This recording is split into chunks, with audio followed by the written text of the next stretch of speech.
Vamos, estoy esperando compartir archivos y que cargue para comenzar la clase.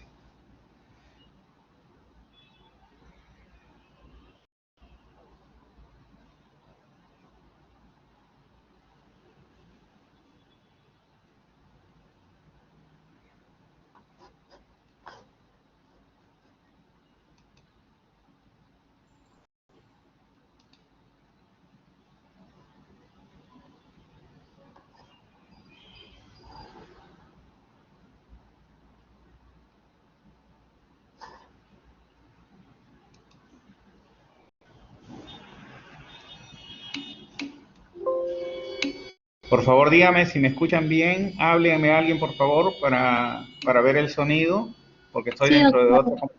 sí se le escucha. Todo, todo bien, entonces. ¿Ven la pantalla también, no es cierto? Sí, doctor. Ya, bien, entonces vamos a comenzar ya la clase. Muy buenas tardes. Por razones como ya les expliqué, hoy día voy a comenzar esta clase a esta hora y vamos a hablar de las bases inmunológicas de los trasplantes, ¿no? Como les digo, yo creo que estamos en un momento que no requerimos, no quiero darles un conocimiento ultra especializado, porque de hecho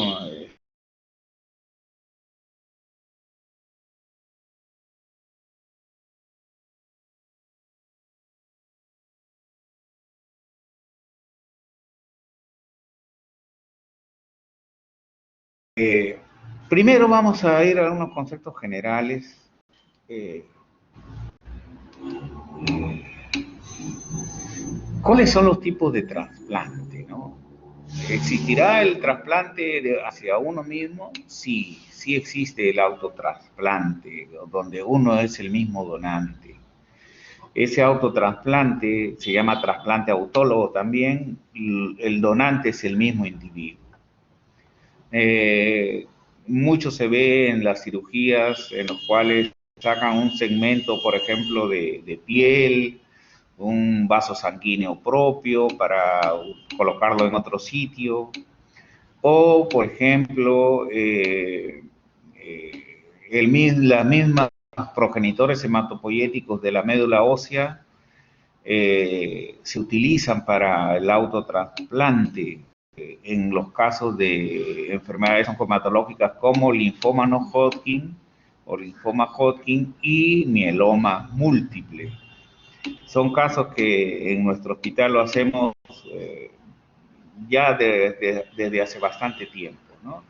Entonces, ese es el trasplante desde el punto de vista inmunológico de menor riesgo, de menor riesgo. ¿Por qué de menor riesgo? Porque uno no hace autoinmunidad hacia sí mismo, ¿no?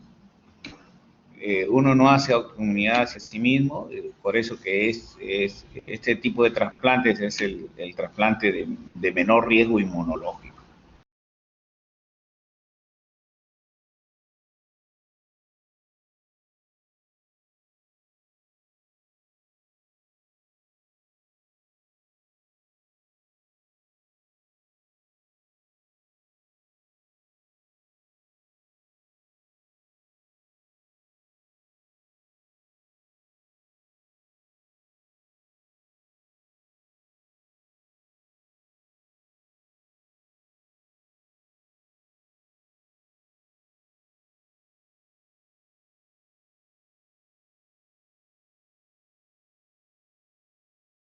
Eh, eh, en caso de, ¿qué es lo que se ha observado en el autotrasplante hematopoyético? Que teóricamente un donante sano debería de ofertar un mejor pronóstico al paciente, pero cuando se han hecho los alotrasplantes, que acá lo vemos, alotrasplantes, ya no autotrasplantes, sino alotrasplantes, eh, el alotrasplante versus el autotrasplante en las enfermedades que les he mencionado, mieloma y linfoma, eh, el pronóstico no es tan bueno en el allotrasplante. Sí lo es mejor en el autotrasplante. De hecho, nosotros en algún lapso de 10 años congelamos las células del donante y muchas veces hemos llegado a hacer hasta 3 trasplantes. No a la misma vez, sino comenzando al día 0, después, digamos, al año 5 y después el tercer trasplante fue al 10º año, ¿no? Entonces, eso es el caso del trasplante autólogo que le hemos mencionado. La mayoría de trasplantes, es de un donante de la misma especie. Ese donante de la misma especie se llama halo, o define al trasplante como un halotrasplante. Son de la misma especie, pero genéticamente somos diferentes. Y ya eso lo vamos a explicar luego, qué es lo que estudiamos para establecer la genética entre el donante y el receptor. Hay una excepción donde 2 personas pueden tener los mismos genes, ¿no? Eso es en los gemelos idénticos. Los gemelos idénticos, acá se ha denominado isotrasplante, pero lo van a ver en la literatura como SIN singénico, singénico, toda la palabra junta. Un trasplante singénico es aquel de 2 gemelos idénticos, ¿no? Cuando visité el laboratorio en Europa de trasplante, con mucha pena lo vi que lo estaban desarmando, destartalando, ya retirándolo, porque la crisis que había en Europa ya no permitía continuar la investigación en el senotrasplante. ¿Qué es senotrasplante con X? ¿Qué podemos obtener órganos de seres de otra especie? Entre ellos ha estado candidato bastante, por ejemplo, para trasplante hepático, el cerdo, por ejemplo, ¿no?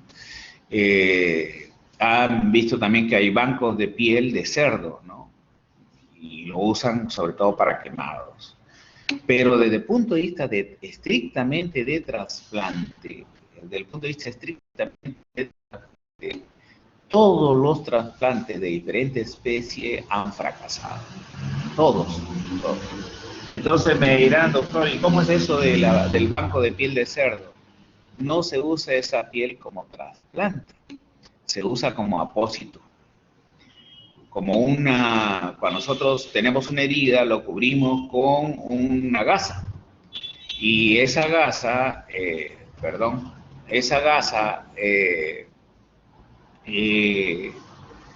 hay que cambiarla 2 o 3 veces al día.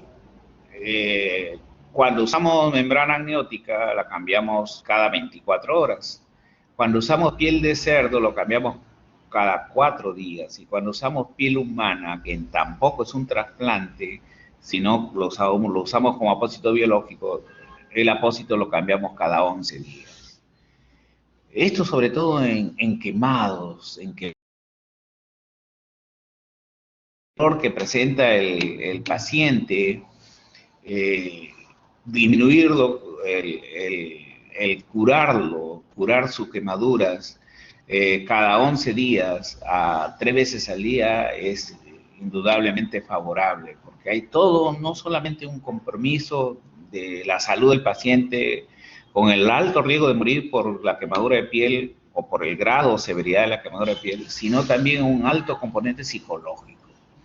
Entonces, aclaramos entonces que el banco de piel humana y el banco de piel de cerdo no lo utilizamos para trasplantes, sino como apósitos biológicos, es decir, como algo temporal, como una gasa biológica. Y eso sirve para cubrir esas heridas.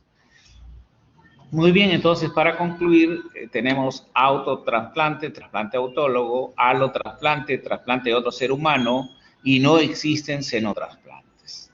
Muy bien, eso sería el resumen de este caso. Acá ven el autoinjerto, el isoinjerto. Miren, acá definen el isoinjerto como 2 individuos genéticamente idénticos, y eso solamente se da en los gemelos idénticos. Senoinjerto a partir de un animal, y alloinjerto cualquier otro ser humano que no necesariamente puede ser nuestra familia. no necesariamente. Entonces, ya han visto que lo más frecuente son los aloinjertos, ¿no? Los aloinjertos. Sin embargo, en la historia de los trasplantes, lo que hemos tenido siempre en la historia de los trasplantes es que los trasplantes han comenzado con gemelos idénticos y han pasado muchos años para vencer esta barrera biológica. Entonces, la respuesta inmunitaria tiene un carácter genético, claro que la tiene. Por eso predominó por muchos años el concepto de lo propio y lo extraño, porque genéticamente dos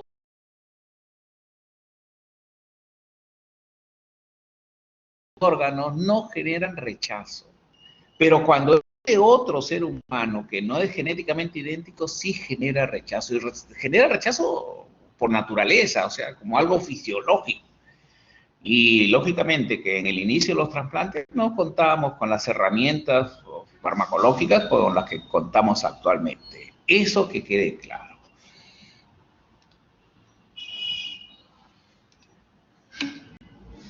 A ver, vamos a ver la siguiente. Siguiente diapositiva. Y acá tenemos que los donantes de nuestra misma especie, o sea, los donantes, los alodonantes, o los donantes de la misma especie, puede ser un donante vivo o puede ser un donante cadavérico. Un donante vivo, por ejemplo, en niños que ya sus riñones no funcionan, lo que nosotros hacemos es que le done el papá o la mamá. Entonces, no le va a dar los dos riñones, le da un riñón. No le va a dar todo el hígado, le puede dar un segmento hepático.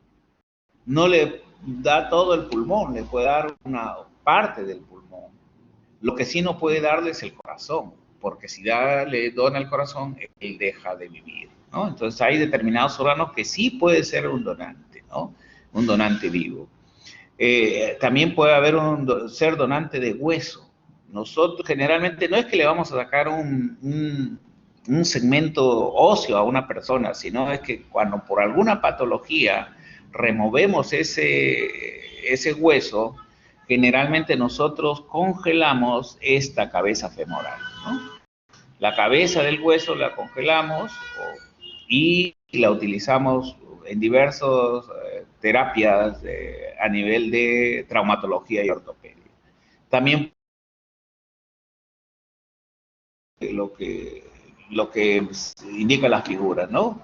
Puede ser un donante de médula ósea, por ejemplo, acá dice sangre, ¿no? Pero fundamentalmente de progenitores hematopoyéticos. La diferencia entre un trasplante de médula ósea y una transfusión sanguínea es que el trasplante de médula ósea o de stem cell es a partir de células madre que tienen un marcador que se llama CD34. Y el donante de sangre común le sacan solo de la vena, ¿no? Y sale ya elementos hematopoyéticos maduros. El donante cadavérico, a su vez, también puede ser de dos tipos, con corazón batiente, el corazón está latiendo, o con corazón parado. Entonces, nuevamente sería la pregunta, ¿puede haber un donante cadavérico con corazón latiendo? Por supuesto. ¿Y cómo se define entonces muerte? Se define por muerte cerebral. La conceptualización de la muerte cerebral tiene una connotación científica. No se ha demostrado que nadie haya resucitado de una muerte cerebral, que por lo tanto no es sinónimo de coma no es. El paciente en coma puede regresar, puede resurgir. De la muerte encefálica no. Entonces no hay ningún caso descrito de alguien que haya resucitado de una muerte cerebral. El corazón sigue latiendo, claro. ¿Para qué? Para que haya esa perfusión sanguínea, esa alimentación sanguínea, y cuando hay esa alimentación sanguínea, el órgano no muere, ¿no? No muere, ¿no? Y ahí podemos, de este donante cadavérico, generalmente a corazón batiente, tomamos su corazón, sus pulmones, su hígado, sus riñones y también tejidos procurados o obtenidos son la piel, el tejido óseo y las córneas, ¿no? Las córneas. Esto sirve para trasplante, eso sí es para trasplante. Entonces estamos hablando de un donante cadavérico. Si es a corazón parado, o sea, ya su corazón no funciona, generalmente solo es donante de tejido óseo, de piel, y de acuerdo al tiempo también transcurrido puede ser de córneas.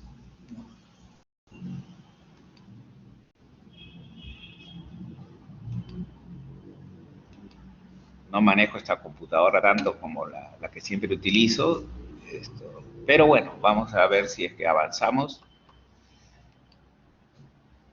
A ver, vamos a eso. No me avanza la siguiente diapositiva.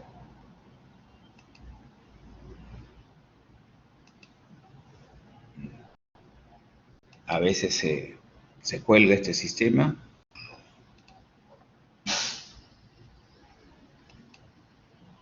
Ya ahí está. ¿Y qué se busca? Se busca que donen solo pulmón, solo hígado, solo corazón, solo riñones, solo estómago, solo intestinos. ¿Qué se busca? Se busca que el donante sea multiorgánico. Que done muchos órganos y que done todos los tejidos posibles. La potencialidad de la donación es tal que el beneficio de los receptores va a ser abrumador cuando la donación es multiorgánica y de multitejidos. Eso requiere de bastante cultura, de bastante conocimiento, de bastante difusión. Hay muchas creencias populares en nuestra población que impiden la donación multiorgánica. Generalmente la familia eh, solo los riñones, no dona las córneas porque dice cómo va a ver para cuando llegue al cielo, no quiere donar corazón porque si no se va a convertir en cobarde, y huesos no, porque no va a poder caminar, y así muchas creencias populares. Entonces, esas creencias populares son las que intervienen en contra de la donación. Quiero hacerles una pregunta. ¿Escuchan mucho ruido? Porque estoy en un sitio con bastante ruido, sino para ponerme audífonos. ¿Aló? Se escucha bien, doctor. Sí se escucha bien. Ah, ya. Si se escucha bien, no hay problema. Bien.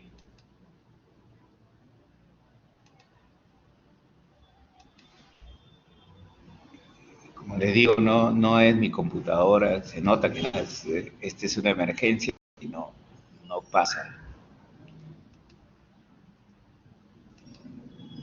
Ya. Bueno, ya lo que hemos dicho, que trate de ser siempre una donación multiorgánica. Entonces, siempre los trasplantes tienen una connotación legal, no solo científica, como le decía, ¿no? Siempre nos tienen que autorizar para extraer los órganos. No podemos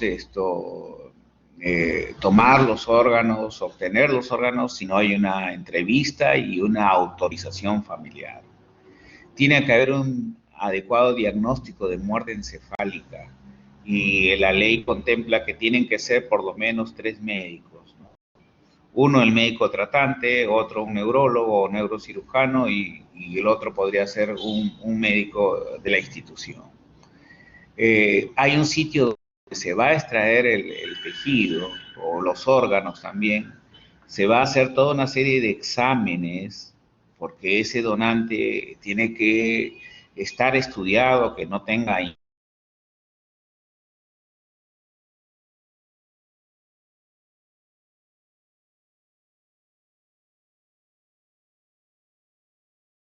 infecciones que se le estudian, ¿no? Algunas van a descartar al donante y otras, aún así, con un marcador positivo, van a poder ser utilizadas, ¿no? Se lleva ese, o se, bien en el mismo hospital puede colocarse los mismos órganos, pero hay hospitales que no son trasplantadores, para eso tiene que tener una debida autorización. Pero sí pueden estar autorizados para extracción de órganos.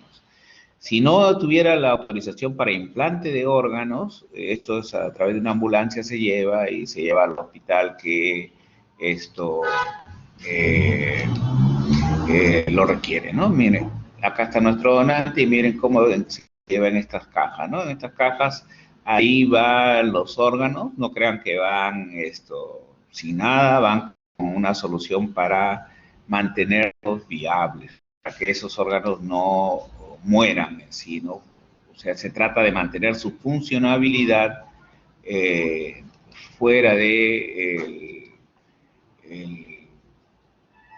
el, del organismo, ¿no? O sea, acá ya lo sacaron del organismo, acá está dentro de un cooler y dentro de ese cooler esto tiene que, eh, nuevamente voy a tener que, y dentro de ese cooler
¿me escuchan?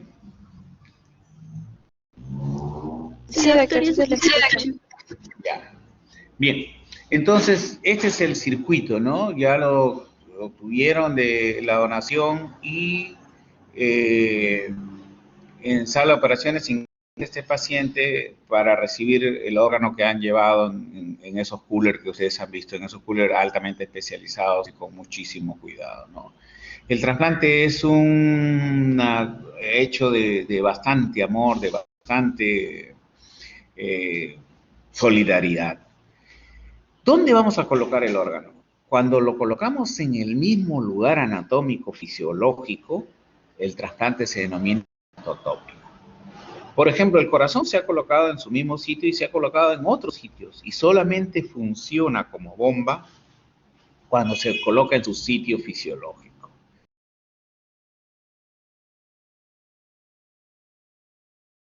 Ortotópico.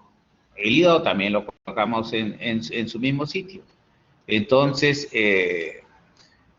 pero hay órganos que no los colocamos en su mismo sitio. Por ejemplo, acá ven los riñones y el riñón trasplantado lo hemos colocado en un sitio diferente. Ese trasplante entonces se define como heterotópico. Heterotópico. Es parte de la cultura que les digo que nosotros debemos de tener, ¿no? Fuera de su sitio anatómico, heterotópico. ¿no? Ortotópicos en su mismo lugar. Miren acá, en este caso el riñón fue puesto fuera de su lugar anatómico y acá en el mismo lugar anatómico. Hicieron la ectomía del riñón izquierdo y colocaron ahí. Entonces ese es un ortotópico y acá un heterotópico, ¿no? Y eso es importante siempre tener en cuenta. Ahora vamos a las características biológicas en base a que nosotros determinamos si hay compatibilidad entre el donante y el receptor. Nosotros en todas las células nucleadas vamos a tener moléculas que se llaman A, B, C, de P, de Q, de R. Y vamos a tener dos juegos. Un juego que ven acá y un juego amarillo que ven acá con letras rojas y acá un juego verde, ¿no? Un juego verde. Entonces, eso se denomina, cada uno de estos juegos o equipo o conjunto de moléculas se denomina haplotipo. Va a haber un haplotipo 1 y un haplotipo 2. Entonces, vamos a ver...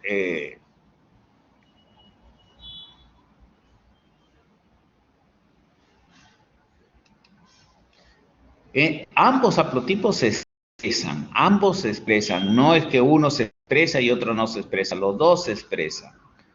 Eso se llama codominancia y se expresa solo en células nucleadas. Entonces,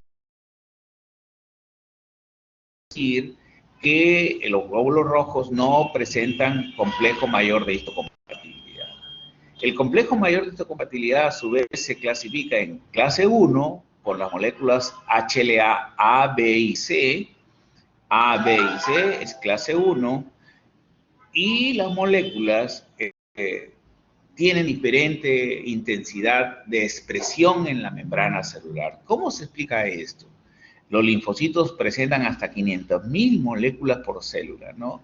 Hay poca expresión en el hígado, un poco más en riñón, un poco más en pulmones, casi un poquito nomás en cerebro y músculo esquelético, y casi nada en placenta, ¿no? En el trofoblasto velloso no hay expresión del MHC.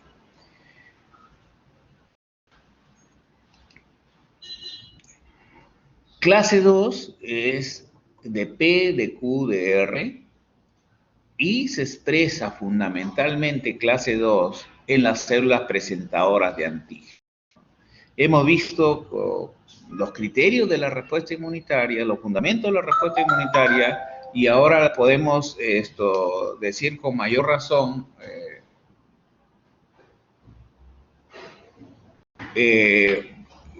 que las moléculas MHC que ven acá, que lo estamos estudiando en este caso para trasplantes, fisiológicamente no tienen función para trasplantes. El trasplante es un hecho de manipulación humana. Eso se hace en hospitales, no es algo natural. Lo que sí es natural es la respuesta inmunitaria, ¿no? Recuerden de que la célula dendrítica presenta al linfocito T, al pecto antigénico de este patógeno, a través de una molécula MHC. Esa molécula MHC varía de nombre de acuerdo a la especie. En el ser humano se llama HLA, antígeno leucocitario humano, ¿no? Antígeno leucocitario humano. Y son de 3 clases, pero las que tienen que ver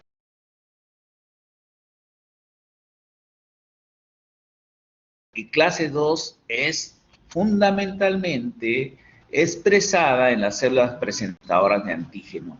Y ya hemos establecido que la respuesta inmunitaria comienza con las células presentadoras de antígeno.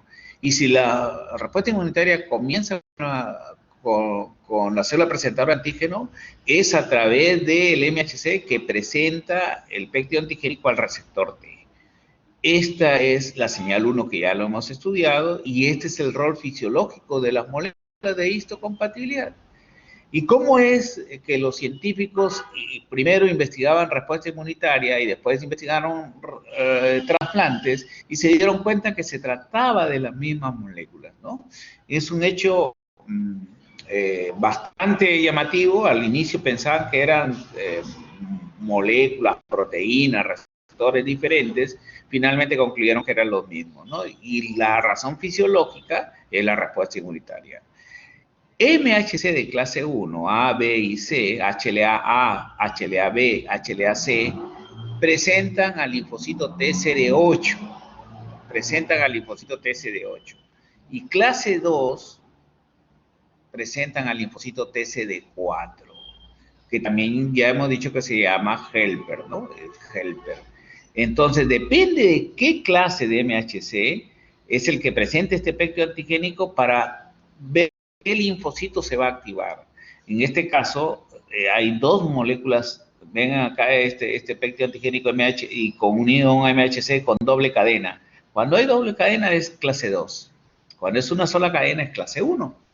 Entonces, si es doble cadena y es clase 2, está presentando a un linfocito TCD4, a un linfocito TCD4, ¿no? A un linfocito T helper. La célula que hemos dicho que tiene mayor importancia en la respuesta inmunitaria.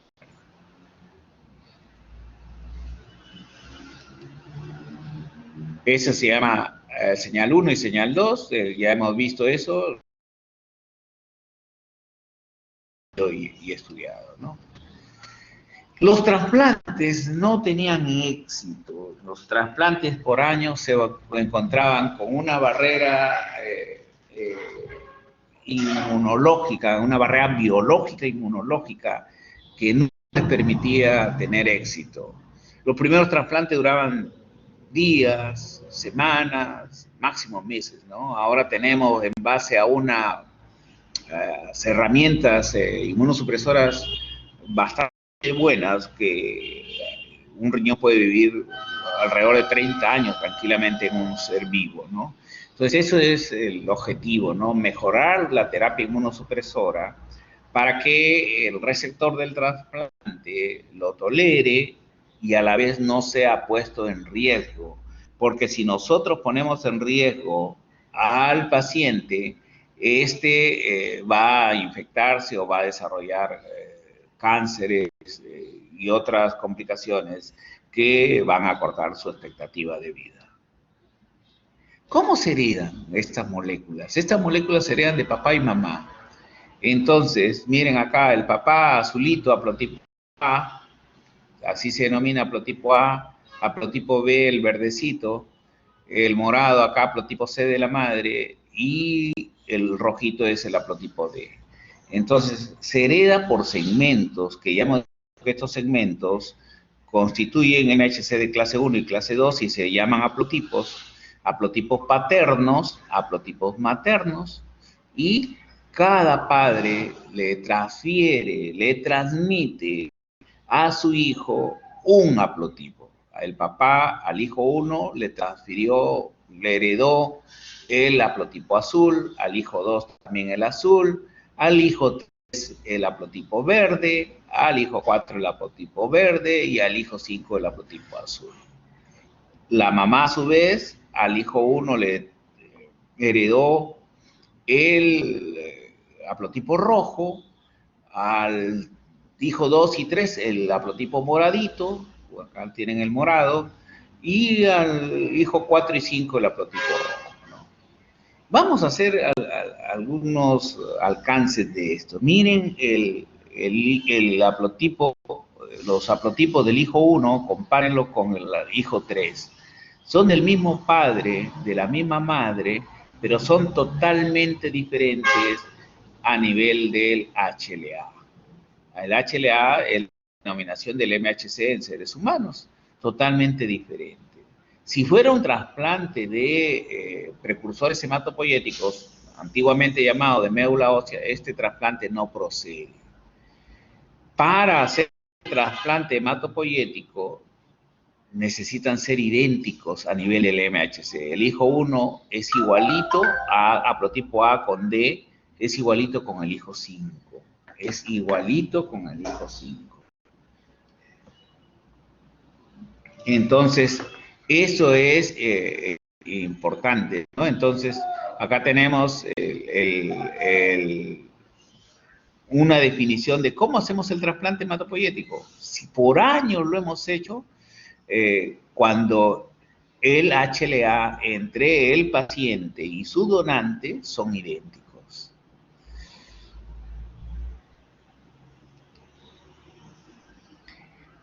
Pero, oh, sorpresa, ¿qué más podemos ver? Comparemos al hijo 1 y al hijo 2.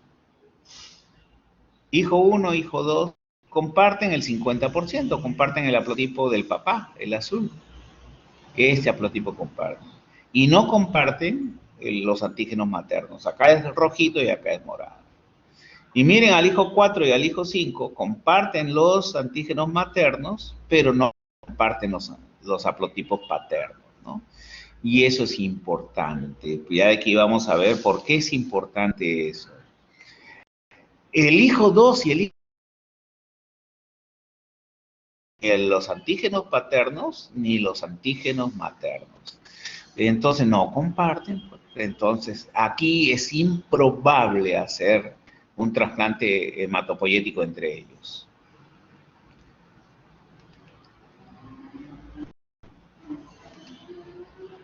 ¿Y de dónde se hereda? ¿Dónde está localizada la base genética a nivel del genoma humano del MHC? En el brazo corto del cromosoma 6. El complejo HLA está localizado en el cromosoma 6, en el brazo corto, ¿no? Y como ya le habíamos dicho, ahí está la clase 1, acá A, B y C, acá A es más telomérica, y más centromérica es de P, de Q, de R. Vean la localización. Bueno, ya a nivel de alta calidad sí es importantísimo determinar esta localización.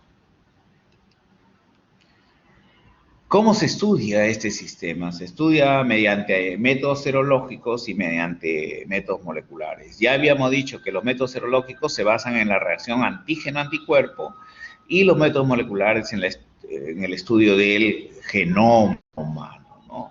No vamos a estudiar todo el genoma humano, sino el correspondiente al sistema HLA, que está localizado en el brazo corto del cromosoma 6, que tenemos clase 1, clase 2 y que tenemos dos haplotipos, uno heredado del padre y uno heredado de la madre. Y eso, a eso me he dedicado toda mi vida, ¿no? Toda mi vida profesional. Todos estos equipos, hacemos estudios moleculares, básicos, de más avanzados, hacemos estudios de anticuerpos básicos y anticuerpos, estudios mucho más avanzados, y todo esto tiene que estar correctamente calificado, clasificado y archivado informáticamente y físicamente, ¿no? Todo esto es una importancia, un trabajo, ¿no? Volvemos a la y miren la importancia del sistema HLA tiene diferencias, miren. ¿Cuáles son los dos sistemas que ustedes siempre deben de recordar para cualquier trasplante? Deben de recordar dos cosas. Deben de recordar el sistema ABO, importantísimo el sistema ABO, es muy importante el sistema ABO para trasplante de riñón, trasplante de corazón, más o menos importante para trasplante hepático, muy importante para el trasplante de páncreas, para el trasplante de células hematopoyéticas, algo importante. Muchas veces hemos hecho trasplante con grupos sanguíneos ABO incompatibles. No tiene importancia en córneas, por ejemplo, miren, no tiene importancia. Y en otros tejidos, en otros tiene una baja importancia el sistema ABO. El HLA es muy importante. La mayor importancia que tiene el HLA es en el trasplante de células hematopoyéticas, que ya les digo que antiguamente se llamaba trasplante de médula ósea o trasplante actualmente de precursores hematopoyéticos, ¿no? Entonces, vean que no es la misma importancia. ¿Y qué es importante? Siempre es importante estudiar los anticuerpos contra el sistema HLA. Básicamente, en hematopoyéticos, nosotros buscamos que el HLA sea idéntico, que sea el mismo. Ese es nuestro concepto de compatibilidad. Esa va a ser pregunta de examen. ¿Cuál es el criterio de compatibilidad en el trasplante hematopoyético que el MHC, que en el ser humano se llama HLA, sea idéntico. Ese es el mejor criterio. Ese es el mejor. Trasplante de órganos, ¿cuál es lo más importante? En trasplante renal, ¿cuál es lo más importante? Que no hayan anticuerpos anti-HLA contra los antígenos del donante. Miren, el mismo concepto, la misma palabra, no significa lo mismo dependiendo de qué es lo que vamos a hacer. Y eso es muy importante. Eso es lo único que quiero que se lleven. Preguntarles después cuál es la estructura, cuál es la vía endocítica, la vía exógena, la vía endógena. Eso para mí no tiene mayor importancia. Lo que yo quiero que tengan cultura inmunológica, que algo, lo mínimo que deben de saber. Eso es lo que se trato de hacer con estas clases. Entonces, nuestro trabajo es seleccionar la pareja donante-receptor. Ese es nuestro trabajo. Miren, ¿en qué trabajamos fundamentalmente? En los pacientes con enfermedad renal crónica. El grado 5 es el grado de mayor severidad, es la fase terminal de la insuficiencia renal. Y ya estos pacientes que están en diálisis y ya su terapia que evite la diálisis y que les prolongue la expectativa de vida es un trasplante. Por eso es nuestra importancia es de transmitir estos conocimientos básicos que las personas que nos pueden ayudar y que pueden ser nuestros aliados en la difusión de este conocimiento son nuestros alumnos, porque ellos preparados con eso van a tener la labor de difundirlo dentro de la familia, dentro de sus amigos, la importancia de por qué debemos ser donantes. Vamos a ser donantes si es que tenemos muerte cerebral, nadie ha resucitado de la muerte cerebral.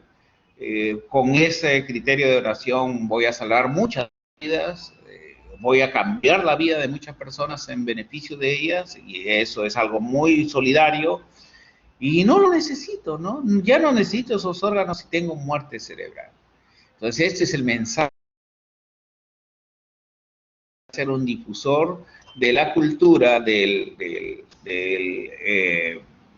la donación, de la cultura de la donación, ¿no? Entonces, estos pacientes pueden tener anticuerpos ABO, generalmente, ya esto lo vamos a explicar, y anticuerpos anti-HLA. Nosotros, para ver de los compatibilidad ABO, para ver los anticuerpos, vemos qué grupo sanguíneo tiene, ¿no? Si es A, si es B, si es AB, si es O. Y seguimos todos los criterios de la donación de sangre. Entonces, si es O, quiere decir que no tiene antígeno A, no tiene antígeno B. Y acá lo que nos interesa es los antígenos, no nos interesa anticuerpos, porque el órgano no va a transmitir anticuerpos. La sangre sí transmite anticuerpos, pero los órganos no, solamente antígenos. ¿Y por qué el sistema ABO tiene importancia? Porque estas moléculas A y B también se expresan, además de los glóbulos rojos, en los tejidos y en los órganos. Entonces, esa es la importancia de este sistema, que no es exclusivo de los hematíes, de los glóbulos rojos, también se expresa en los órganos, en el endotelio de los órganos. Por eso que buscamos la compatibilidad ABO. Profesor, ¿y la compatibilidad de RH es importante? No, la compatibilidad de RH no es importante en trasplante de órganos. En sangre sí, es vital, pero en trasplante de órganos no es importante el sistema RH. ¿Por qué? Porque el RH no se expresa en los órganos, solo se expresa en los glóbulos rojos. Entonces, ese concepto es el que tienen que ver. ¿Y cómo nosotros fisiológicamente tenemos anticuerpos anti-HLA? No.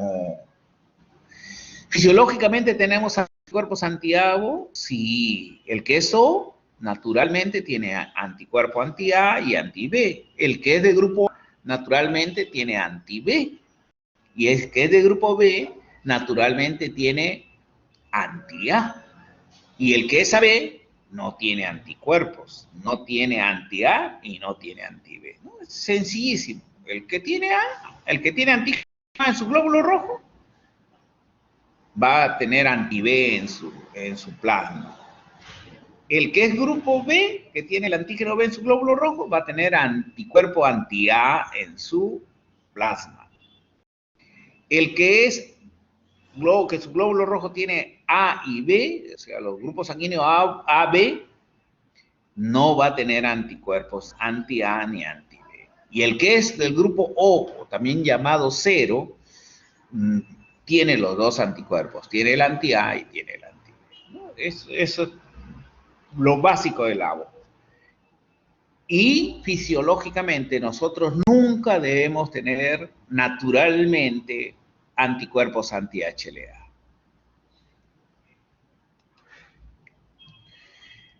Entonces, es importantísimo estudiar, ¿no? ¿Y quién produce los anticuerpos anti-ABO, anti-A y anti-B? Los linfocitos B1.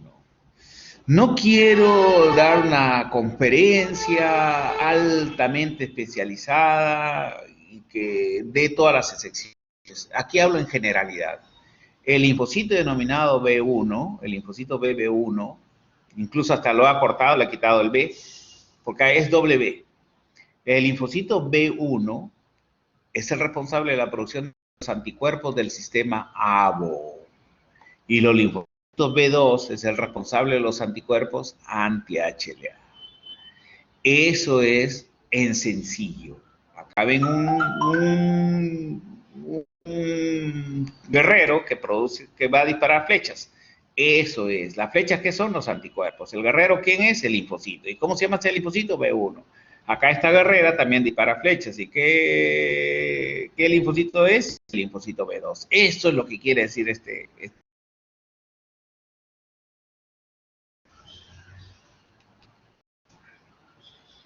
Ahí tenemos al linfocito B1.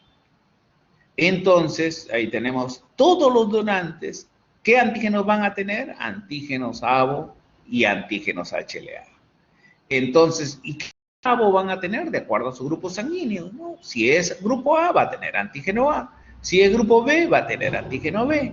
Si es grupo AB, va a tener los dos antígenos, el A y el B. Y si es grupo 0, no va a tener ningún antígeno A, ningún antígeno B del sistema ABO. Y los HLA ya sabemos que lo vamos a tener en dos conjuntos que se llaman haplotipos y que lo hemos heredado de nuestros padres. Esa es la conceptualización básica de la inmunología del trasplante. El endotelio expresa antígenos ABO y cuando existe incompatibilidad ABO, el linfocito lanza sus anticuerpos. Estos anticuerpos dan en el blanco, comienzan a dañar al riñón, lo llevan a un estado de necrosis y finalmente se pierde. Por eso la importancia de estudiar el sistema ABO en los trasplantes de órganos, ¿no? Ahí su importancia. El receptor no debe tener anticuerpos contra los antígenos ABO del donante. Es lo clásico, ¿no? Si mi donante es A, de grupo sanguíneo A, yo no puedo ser de grupo sanguíneo B, porque yo tengo anti-A y anti-B. Perdón, si yo soy B, tengo anti-A. Vamos al ejemplo de nuevo. Si yo soy del grupo A, tengo anti-B. Por lo tanto, mi donante no puede ser del grupo sanguíneo B. Si yo soy B, mi donante no puede ser del grupo A. Si yo soy AB, puedo recibir de cualquier grupo sanguíneo. Porque no tengo anticuerpos. No tengo anticuerpos. No tengo ni anti-A ni anti-B. O sea, puedo recibir un riñón A con antígeno A, un riñón con antígeno B.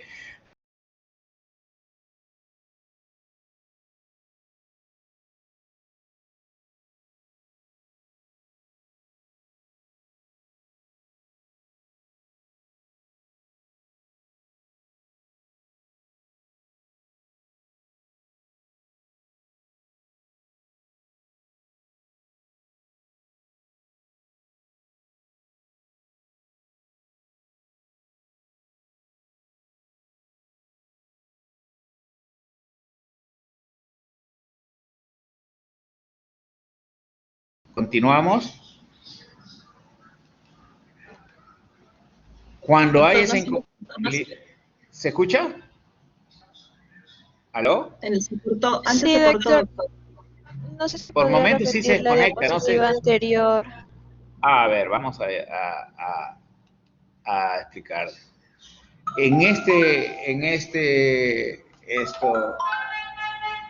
Perdón, estoy en clases, please.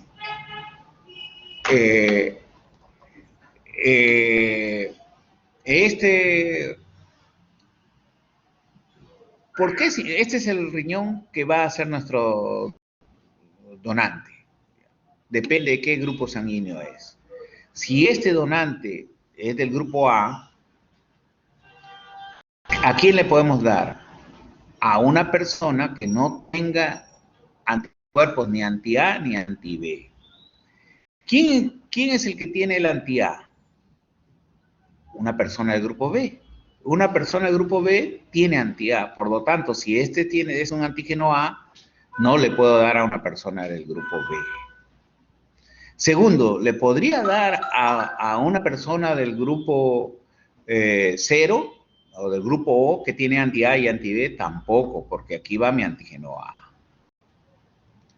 ¿A quién le podría dar entonces? Le podría dar a uno del mismo grupo sanguíneo, del A al A, el A le dona al A, o también le puedo dar a uno del grupo AB, porque recordemos que la persona con grupo sanguíneo AB no tiene anticuerpos ni anti-A ni anti-AB, ni anti-B. Entonces eso es importante, nada más sencillo, eso revísenlo, hagan su documental y van a ver que eso es sencillo de hacerlo, ¿no? Entonces, ¿cómo se denomina de esa manera sencilla? Nosotros decimos debe haber compatibilidad ABO. No decimos debe ser ABO idéntico, no decimos que tiene que ser el mismo grupo sanguíneo, sino tienen que ser compatibles.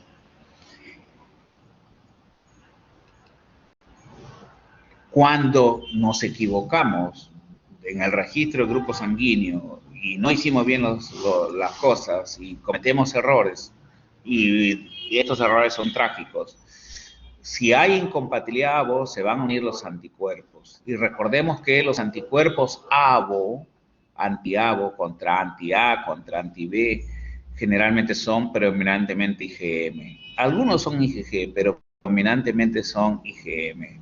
Y estos anticuerpos IgM tienen la altísima capacidad de activar el complemento. Son producidos por el linfocito B1. El linfocito B1 se caracteriza porque no recibe órdenes del linfocito T helper. Recuerdan que en la teoría de Frank Fallenburner, el linfocito recibía órdenes del linfocito TH para que produzca concentración adecuada de anticuerpos. Eso es lo común, eso pasa en los linfocitos más evolucionados.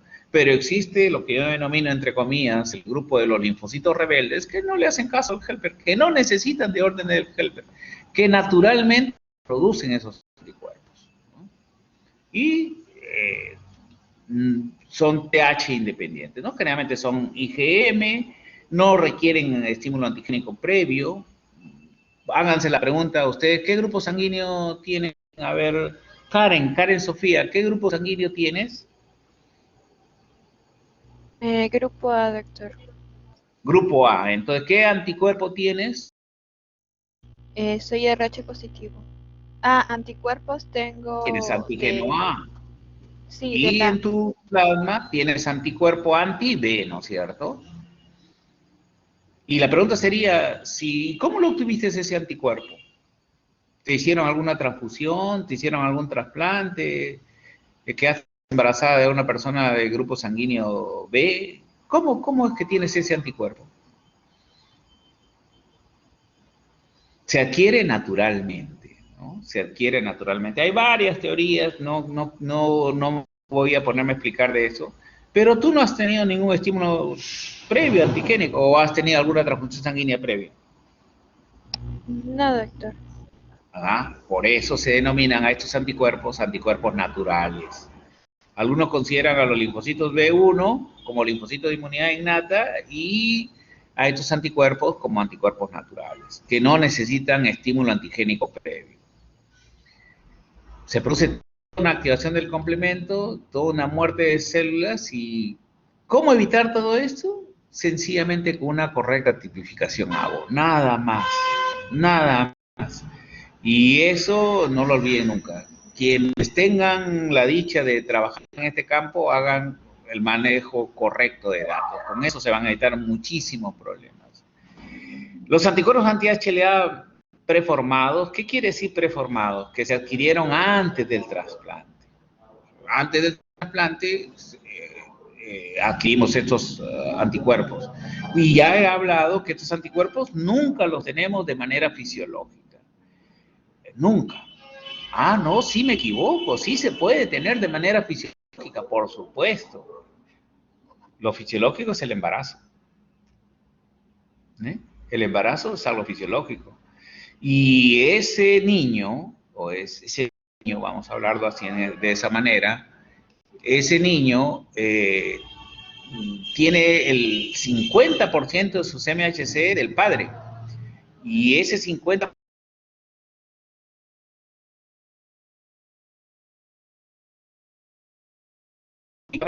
de la madre y va a generar respuesta inmunitaria. Y la madre puede producir anticuerpos contra el MHC del padre. Y es más, algunas teorías dicen que cuando hay una adecuada respuesta de anticuerpos, el éxito de la gestación es mayor que cuando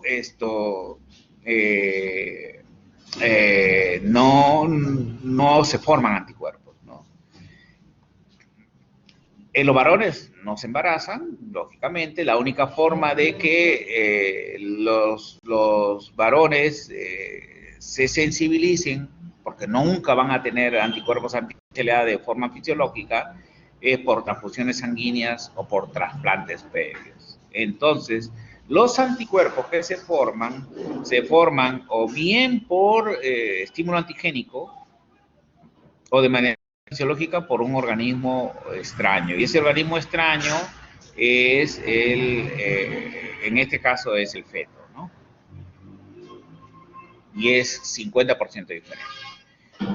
El linfocito B2 tiene memoria, cambia de isotipo IgM a IgG, mejora la afinidad y avidez. ¿Qué es la afinidad y avidez en inmunología? Lo han estudiado, es la fuerza de unión, es el grado de unión entre el anticuerpo y el antígeno. Activa complemento IgM, activa complemento IgG. IgG3 e IgG1 son los que activan complemento, no activan complemento IgG2 e IgG4. Oxoniza, activa también los natural killers y es una barrera inmunológica de mayor complejidad. Nosotros hemos hecho trasplantes HLA incompatibles y ABO incompatibles, pero mucho más difícil de manejar la terapéutica es en el HLA incompatible. En el ABO es complejo su manejo.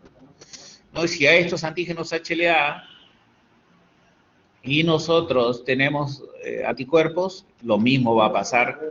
Se va a activar toda la cascada de la coagulación y finalmente vamos a activar el complemento y mire, este pulmón está todo rosadito, todo viable y después del trasplante los anticuerpos lo convirtieron en algo necrótico, ¿no? En un órgano necrótico.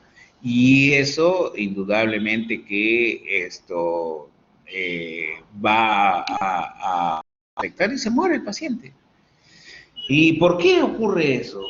Ha ocurrido mucho porque el pulmón no puede vivir fuera de la persona mucho tiempo. Eso se llama tiempo de isquemia.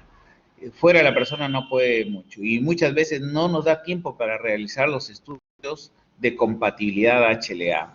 Se hace el trasplante con ese riesgo y si se presenta esto, lamentablemente el paciente se complica hasta el grado de la muerte, ¿no? Ese rechazo se llama un rechazo hiperagudo, ¿no? ¿Cómo evitar? Estudiando al receptor. ¿Y cómo debemos estudiar el receptor? Estudiándole si tiene anticuerpos. Y eso se hace en un laboratorio de histocompatibilidad.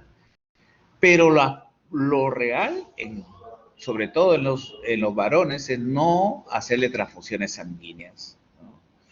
Eso es el concepto paradigmático actual vigente, ¿no? Evitar al máximo las transfusiones. En las transfusiones eran, pero doctor, usted dijo que los glóbulos rojos no presentan moléculas MHC, pero van miles y millones de linfocitos, de leucocitos. Y esos glóbulos blancos sí presentan MHC y son reconocidos por el sistema inmunitario y generan la producción de anticuerpos. Hay métodos de minimizar el pasaje de leucocitos por una transfusión sanguínea. Sí, hay formas de evitarlo. Y la forma de evitarlos es esto. La forma de evitar eso es con filtros leucorreductores, ¿no? Con filtros leucorreductores. Entonces, nosotros tenemos que tener en cuenta esas consideraciones de que la transfusión sanguínea, nosotros somos los que la indicamos, los médicos, y si el paciente va a requerir trasplante, de repente le estamos quitando sus oportunidades de recibir un trasplante. Porque no solamente tiene que ver la compatibilidad ABO, sino la compatibilidad de HLA. ¿Cómo se estudia? Bueno, es todo un tema bastante complejo. Tenemos pruebas altamente especializadas, tenemos equipos altamente especializados. La única forma de ver esta diferencia de color, esto no lo puede hacer el ojo humano, pero sí lo hace el rayo láser. El rayo láser identifica la diferencia de colores y visualiza qué perla es. Esa es mediante los principios de la citometría de flujo, que una de sus variantes se denomina luminometría, ¿no? No tampoco tengo interés en que se súper especializan en esto es solamente algo que informo de manera general, y esos rayos láser van a identificar si hay o no anticuerpos, sobre todo una serie de variantes para hacer estos estudios, ¿no? Si alguien quiere literatura de esto, tengo bastante literatura, pero como le digo, no es el objetivo, porque no es una charla de alto nivel de trasplantes, ¿no? Esto hasta para los médicos que se dedican a trasplantes es también complejo, también para nosotros, ¿no? Hay varias variantes que han evolucionado por la tecnología y la ciencia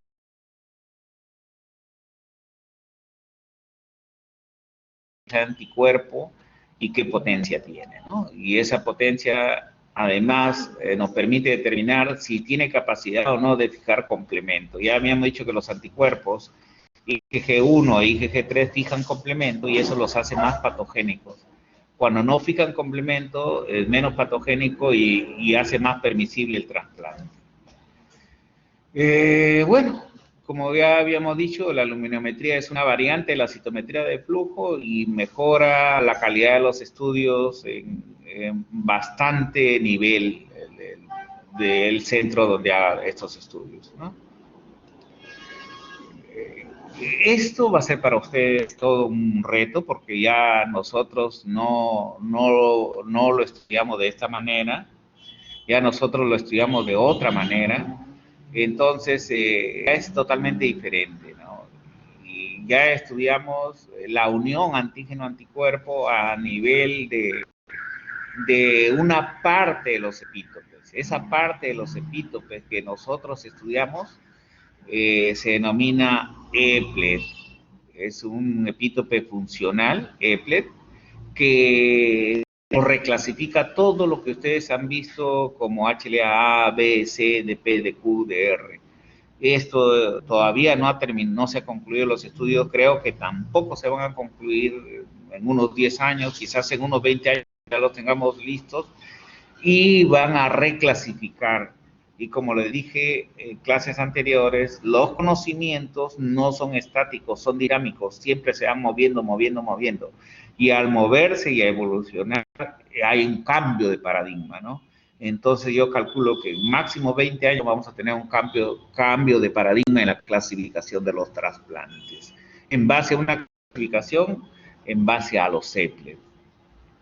Y cuando ustedes ya quizás ejerzan, algunos de ustedes se dediquen a este campo, me recordará de esta charla y dirá, se cumplió el complejo mayor de histocompatibilidad en base a la definición de Épledo, una definición eplética.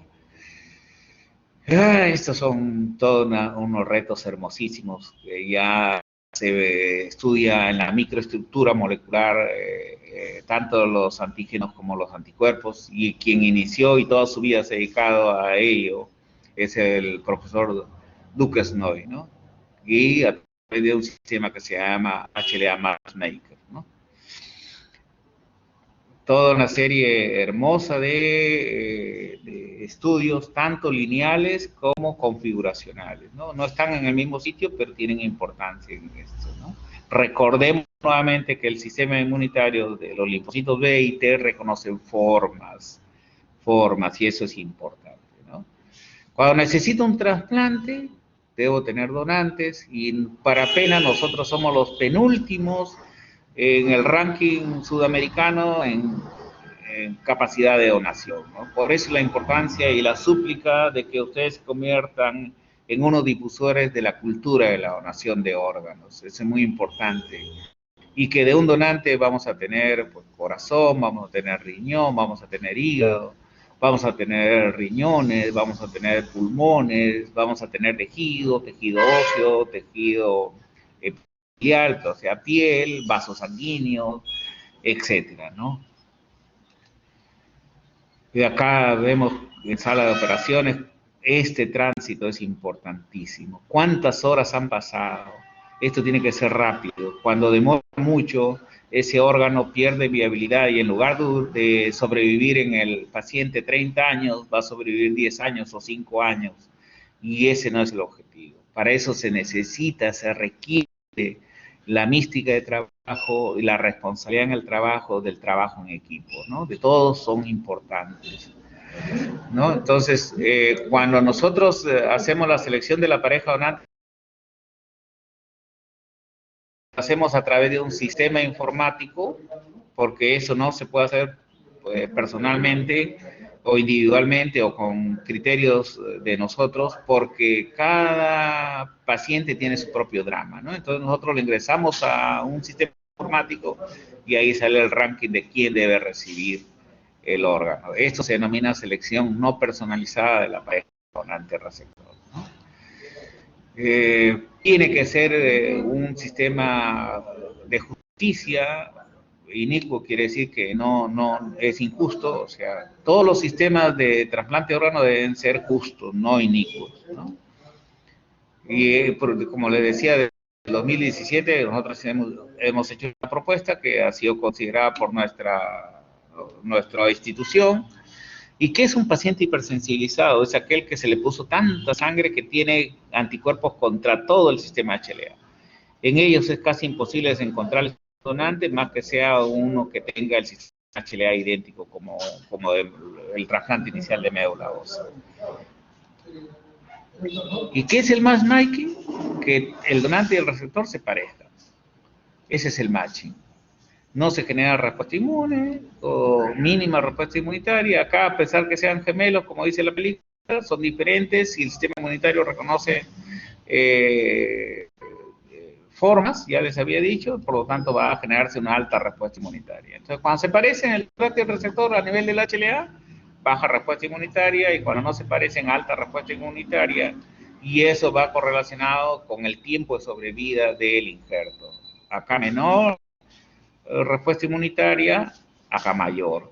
Esta menor respuesta inmunitaria hace que el órgano viva muchos años. Esta mayor respuesta inmunitaria hace que ese órgano viva poco tiempo. Eso es lo que trata de decir este. Y lo más importante es, dentro de las moléculas, los de clase 2, el DR fundamentalmente es el que define muchas veces la sobrevida, después le sigue el A de clase 1. ¿no? Entonces esto, cuando más parecidos o idénticos son, la sobrevida del injerto es mucho más años, ¿no? En el tiempo, ¿no? Y más importantes son los de clase 2 para la sobrevida que los de clase 1. ¿No? Ya hemos visto, hay toda una serie de los conceptos básicos inmunológicos que son los que establecen el reconocimiento inmune de este órgano trasplantado vía presentación antigénica directa o vía presentación indirecta, ¿no?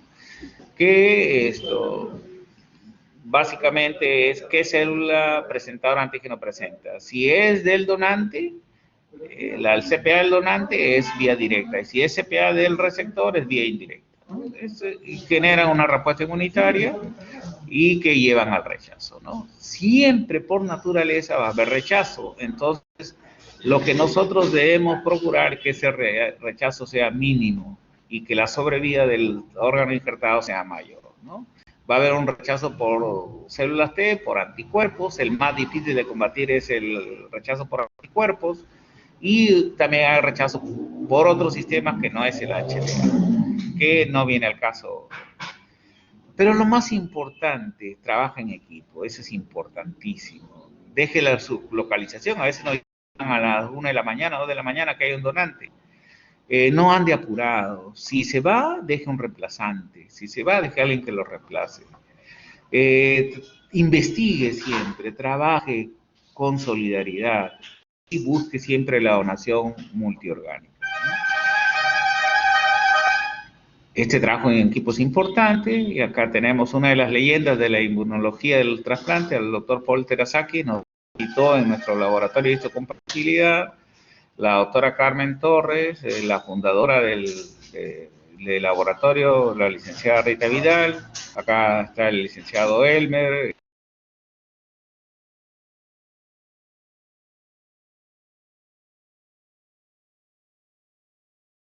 como la fundadora, ¿no? La doctora fue la segunda jefa, no fue fundadora, todavía nos acompaña, y el doctor Paul Terasaki, una leyenda en la histocompatibilidad, ya descansa en paz. Ya dejamos una fundación Paul Terasaki, que les recomiendo que si se interesan en este aspecto, busquen su apoyo porque promueve investigación, apoyo académico y formación en trasplantes. Bueno, con eso muchas gracias, y si hubiera preguntas, estamos para contestarlas. Buenas tardes. En la clase de tuberculosis y la clase de coronavirus, como le dije, lo voy a hacer mañana, porque ya lo voy a hacer en el lugar de que siempre lo hago y que conozco el equipo y todo eso. Y son dos clases bastante interesantes, bastante largas, pero yo creo que no deben de perdérselas. Son muy, muy interesantes esas clases. ¿Alguien quiere levantar la mano? Muy bien, si no hay preguntas, nos vemos el día de mañana. Mañana sí la clase es a las 2:40, como comúnmente ha sido todo el transcurso, y mañana terminamos ya nuestra clase. A ver, sí, Rocío, dime, Rocío. Sí, doctor, más bien escucho. sí, buenas tardes. Quería preguntar acerca de los trasplantes que son con las personas ambas que estén en condiciones. Es decir, por ejemplo, si yo le quisiera donar parte de mi hígado a mi familiar, ¿qué Se tanto estudia, se se establece. Ujú. Sí, se establece primero la anatomía de tu hígado, cómo están distribuidas las arterias, eso también es importante, aparte de la compatibilidad ABO y de la compatibilidad HLA, ¿no? Es importante también otros criterios anatómicos que se estudian mediante, y toda una serie de estudios pre-trasplante, tanto para ti como para el receptor, pero sí es posible. Sí es posible. Generalmente hay algunos niños recién nacidos o lactantes que requieren trasplantes con urgencia, y generalmente o papá o mamá son los donantes, ¿no? En trasplante hepático. Más frecuente se observa en trasplante renal. ¿Alguna otra pregunta?